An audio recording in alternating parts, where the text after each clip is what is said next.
အားလုံးပဲမင်္ဂလာပါခင်ဗျာဒီတစ်ခါမှာတော့စမူစာရွက်လုပ်မယ်ခင်ဗျာစမူစာရွက်လုပ်ဖို့အတွက်ဂျုံဆိုင်ချင်းခွက်နဲ့3ခွက်စားလက်ဖက်ဆိုတစ်ခွက်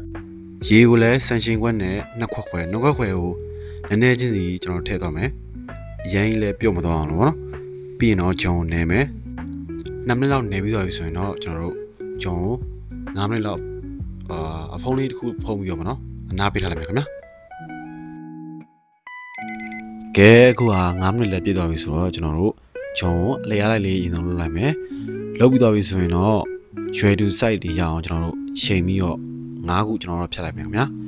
9ခုဖြတ်ပြီးသွားပြီဆိုရင်တော့တစ်ခုနဲ့တစ်ခုမကတ်တော့အောင်လို့ကျွန်တော်တို့ဂျုံလေးဖြူထားမယ်ဖြူပြီးပြီဆိုရင်တော့ဒီဒရုံးစီတိုင်းကိုနံပြား site ရတော့တဲ့အထိကျွန်တော်တို့ဒလိန်တုံးနဲ့တစ်ခုချင်းစီကိုလိမ့်မယ်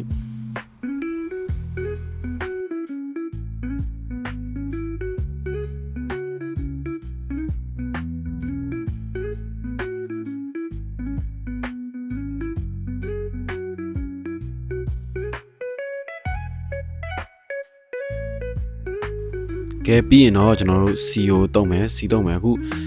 ကျွန်တော်နံပြားဆက်လောက်ရတဲ့အနေထားကို CO နေရာနဲ့မှရအောင်တုံးမယ်တုံးပြီးတော့ပြီဆိုရင်တော့နောက်တစ်ရွက်ကိုနံပြားဆက်လောက်ရအောင်လိမ့်ပြီးတော့ပြီဆိုရင်ဒီတစ်ရွက်ပေါ်မှာထပ်အုပ် CO ဒီတိုင်းပဲ9ရွက်လုံးကိုတုံးလိုက်လိမ့်ပြီးသားအရွက်ကိုအပေါ်ကနေထပ်အုပ်လိုက်ဒီတိုင်းနဲ့ပဲကျွန်တော်တို့9ရွက်လုံးလောက်သွားမယ်ခင်ဗျာ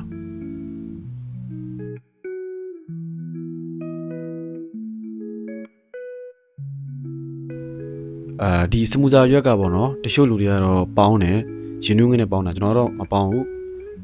ဒီအာဘန်ထဲမှာပဲကျွန်တော်ဖုတ်လိုက်မယ်9မိနစ်လောက်ကြာတယ်ကျွန်တော်စီအာဘန်ကတော့တော့ပေါင်းဒီလိုမျိုးဘလောက်ပူချိန်ကျွန်တော်ပြလို့မရဘူးကျွန်တော်တော့မပြတော့ခင်ဗျအခုက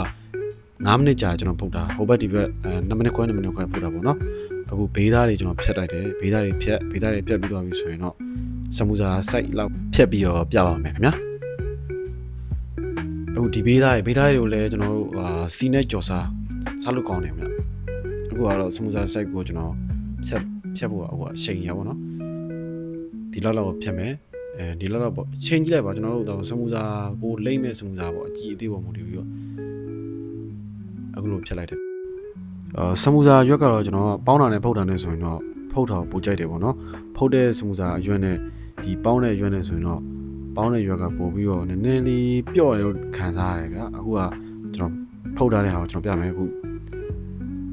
ဘယ်လိုပဲညစ်လုံးဝမပေါက်စေအောင်မပြေးစေအောင်ဗျာ